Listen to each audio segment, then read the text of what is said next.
Čau lidi, vítám vás u tohohle videjka. U tohohle videjka bude to hrsnávé. No klidně se.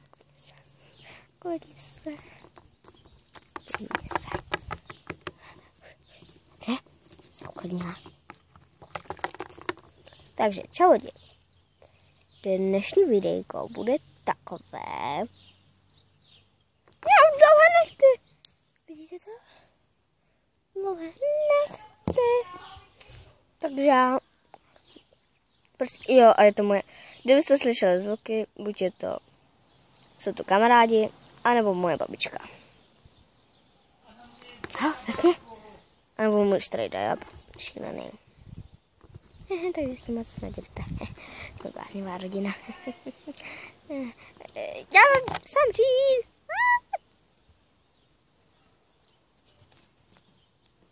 No, tak takhle. Jsou teda fake. Ano, jsou fake, teda budu je někdy používat, jsou ségry. Takže takhle nějak. A to se vám moc nalípíte na ten prst. Tady nikoho špihovat. Mám kamaráda. No. Počkejte, já se poškrábu. Jako, pardon, já se jen poškrábu jako nosu. Takže kdyby se mě to podíval, tak by mě zabil. Teď jsem se na někoho vzpomněla. Na něco krásného. Jdu za tebou do nebe. Až do nebe. Do nebe.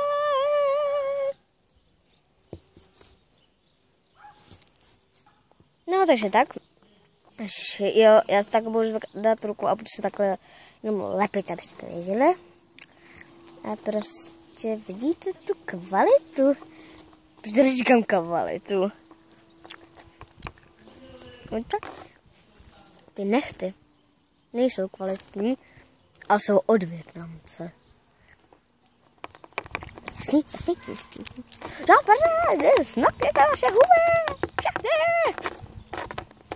To bude jako, a jsou tak krátký, že jo, já už to prostě ukončím, budu s nima a svákneme všem držku.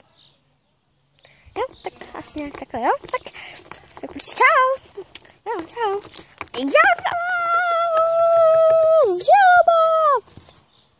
Dobře, tak se zase uklidníme. Ano, klid, zase klid. Klid. Aha, úplný klid. Klid.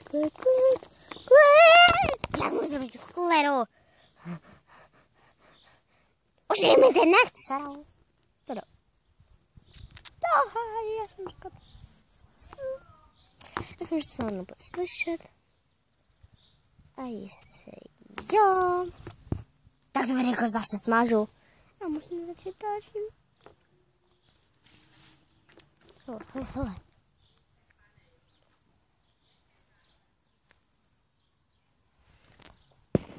Ukazovala jsem hlavu, jenom jsem ukazovala, jak je to hustý.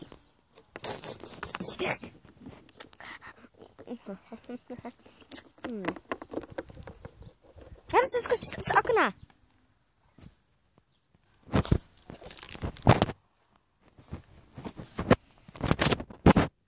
Jsem úplně v pohodě. Můj pes. To je můj pes, slyšel jste ho? Slyšíte to? Slyšíte to? Napadala. To je můj pes. Můj boží pes, jo. Já to fakt už ukončím. Že všichni štěkají, všichni broukají, všichni motorovat. No čau. Dobře, napněte všichni. Napněte.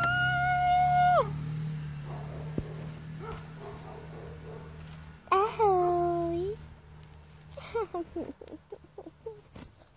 Ty rážluč. Myslel jste, že já to ještě ukončím, ale já to správně neukončím. Prostě teď to ukončím. Čau. A já jedu zbít teď. Opravdu jedu tady zbít. Mám sády krávy.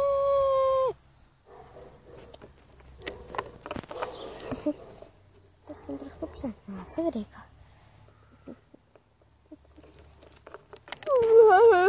Zkazal jsem videjko.